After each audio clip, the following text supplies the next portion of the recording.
Yo, what's going on, guys? Like Boss Better here, and I know it's been a long while since I've made a video for y'all, but we're coming out of retirement, at least for right now, so I hope y'all enjoy. But today we're talking about one of the biggest brain fluffs I've ever seen in my whole life, at least like top 3.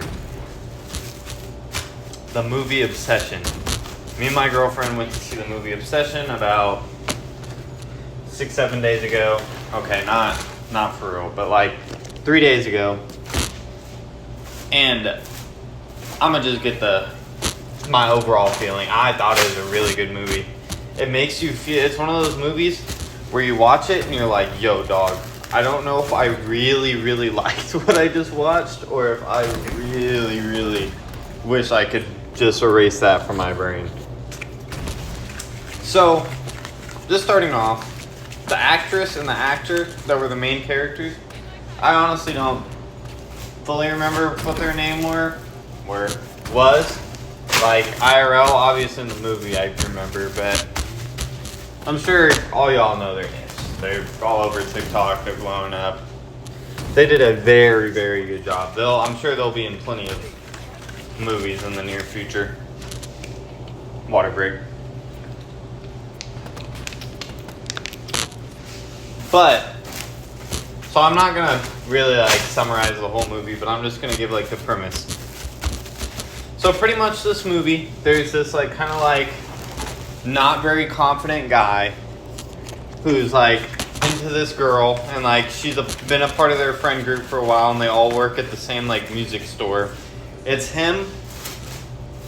What was his name? His name is Bear. I don't know how I forgot somebody named Bear, dog. But not Bear Dog, but Bear. So, main guy, his name is Bear.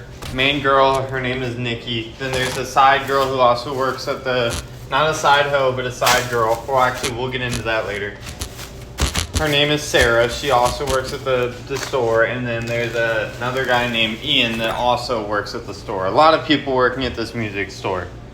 Which I also thought, I was like, this music store is not very busy. How do we have 4 people working there at one given time? But may I digress? I think is the right word to use. But, so pretty much, Bear makes a wish that his crush, not Sarah. Oh my gosh, bro. It's been so long since I've done this. Y'all forgive me. His crush, Nikki, loves him more than anyone else in the whole world.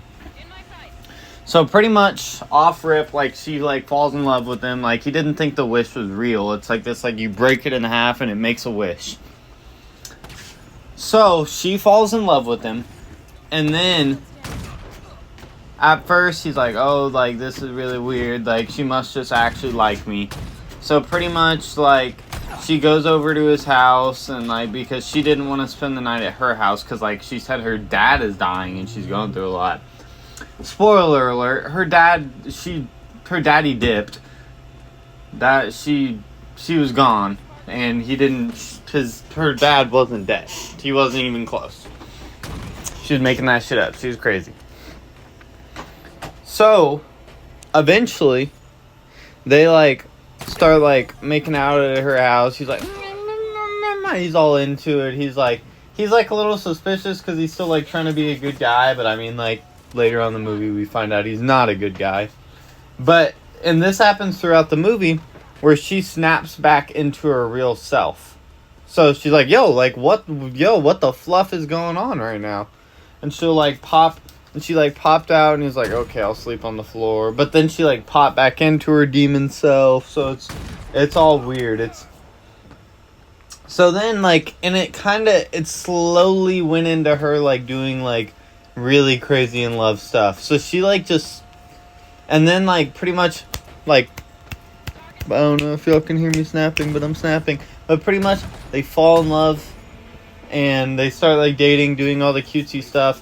And her friends are like, their friends are like, yo, like, what's going on? Like, she does not really rock with him like that. But, so, she pretty much head over heels for him. Like, but it gets to the point where she starts doing really weird stuff. Like, in the middle of the night, like, he'll wake up and she'll just be, like, in the corner of the room, like, staring at him. And he'll be like, hey, like, you're freaking me out. Don't do that. And she'll be like, oh, no, I'm so sorry. I didn't want to freak you out. And she'll say she'll never do stuff like that again. So that goes on for a while. Weird stuff. She revives this cat. Not revives. She, like, puts a memorial for her cat in, like, the kitchen. Normal stuff that, like, girls do for guys that they like. You know, if, like, your girl won't dig up your dead animal and put it in your kitchen, like, surrounded by candles, she probably just doesn't love you, to be honest. And you might need to just find you a new one. But, so he freaked out, which, I don't know if it's his first girlfriend, but he freaked out, and pretty much, like, his friends, like, are real concerned about it, because obviously she's acting really weird, because at work she'll, like, stare at him and shit like that, like, super weird. So eventually, I might be skipping a couple, like, major parts of the scene. Oh, and just so most of y'all would be like, why didn't he just, like, leave when she starts doing crazy stuff? So pretty much as soon as she starts doing crazy stuff, he's like, you're being crazy, stop being crazy. And she's like, take your pants off right now. And he's like, if you insist, I guess it's okay. Oh, and so she makes him lunch one morning, right? And it's, yeah, I'm not making this up. He starts eating it, and it's like an inside joke on it. And he starts eating it, and, like, the inside joke was that he was going to be a food critic when he was older. She cooked his dead cat and asked him to rate how the cat tastes. No Diddy, by the way. But, so pretty much he forgives her all this crazy because she apparently has fire puh. So, they go to, like, his friends are like, hey, bro, like, you're whipped, like, you're controlled. Like, pull up to this party, bro. It'll be so cool. Like, that's why we haven't been hanging out with you, because you're so whipped. And he's like, okay, I'll go without her. He pretty much tells her she can't go. She freaks out, as one does. And then he's like, okay, you can go. But they're playing Jenga, where, like, you read off the Jenga to, like, do, like, challenges or something. And pretty much, like, one of the challenges, she's supposed to do this challenge. And pretty much, when she's supposed to do this challenge, instead she just, like, reads this love poem about, like, he's like Hansel from Hansel and Gretel. So Gretel, is it Gretel? I don't know. It might be Gretel. I don't read books, but pretty much it was, like, kind of like, a lot of people think it's, like, speculating that she didn't really like him like that, but, like, she loved him so much, kind of like a brother, you know? Like, before she got turned into a demon crazy lady. So she keeps going on about him being brother stuff. So Bear eventually does the Jenga thing, and Sarah's sitting to his left, because one of the previous Jenga things, I know I'm saying Jenga thing a lot, one of the previous Jenga things was that Nikki needed to switch spots with somebody. So she did. And then Sarah was on his left, and the Jenga block said, kiss the person to your left. So this little freaky hoe pulls up and, like, moves her chair with ease. Keep in mind, this is, like, she might be pushing $1.15. So she moves this girl's chair with ease. And this is actually going to be important later in the movie. So she kisses him in front of everybody, and everybody is like, okay, like, this is kind of weird. Like, she's acting really strange. She's like, you'll never love anybody like how I love him. Ha ha, I'm kidding. No, I'm not. Deal with it. Y'all ain't got what we got. You feel me? So, pretty much, later that night, Sarah is texting him, like, hey, like, this stuff is really weird. Like, let's go to the park and talk about this. It's like, shit, bro. What is the one thing you don't do if you're dating a crazy girl? You do not go meet up with a girl that likes you at the park, bro. That's, like, the one thing you do not do under any circumstance. He does it because that's what you don't do, you know? That's the one thing where, like, this movie kind of, like, used a little bit of a... I don't know if it's a cop-out, because his brain was probably, like, mentally messed up because of all the crazy stuff. And I'm just, like, glancing over a lot of it. I'm not even, like, going into detail. But pretty much, he goes to the park with her. He's chopping it up. She's like, oh, like, you need to find a girl that would suit you more. Like, somebody like me, you know? Not me. I'm not, like, suggesting me or anything, but somebody like me. And she's like, I was the one to your left. Like, you were supposed to kiss me. And he's like, all feeling it. Like, stop playing. And, like, they're going to, like, read her letter to see if she made it to, like, some, like, I think art school. RKO, out of nowhere, Nikki pulls up. Bang, bang, bang. Steering wheel, GG's. Just bop, bop, bop, bop, bop. Like, you know, it's like, when your car alarm's going off. That's what it sounded like. Just straight up murdered this girl, bro. Like, in cold blood. And then she went over to Bear and she's like, this is her fault for doing this. Well, kind of your fault too, but like, and he was like all freaking out, as one would do if you just saw somebody get like murdered in that type of way. But she was like, hey, like, we're gonna be okay. Let's just hide the body, dog. And he was like, okay. which is crazy, bro. So pretty much like he helps her hide the body. And then after he hides the body, he goes over to where he bought the wish willow, which I'm pretty confident I said that's what he used to make the wish. But if I didn't, sorry, bad YouTuber. So pretty much he goes and buys another wish willow, and the guy's like, no, you can't use it on yourself. You already used the wish, bro. So pretty much uses that wish willow, and then he doesn't use the wish willow because he can't. He goes to his friend Ian, who apparently, because Sarah told him, was screwing his girl for years before she turned crazy and fell madly in love with him, of course. But Ian, his best friend, has been getting with the girl that he really liked and he didn't know about it. So he's like, Ian, like, bro, please wish that this didn't happen. Like, I know, like, you've been, like, messing with her, but, like, I don't care, bro. Like, just please wish. He's like, nah, bro. Like, you're playing. Like, this isn't real. I wish for $1 billion. And he's like, no, bro. And he actually gets the $1 billion because the wishes are real.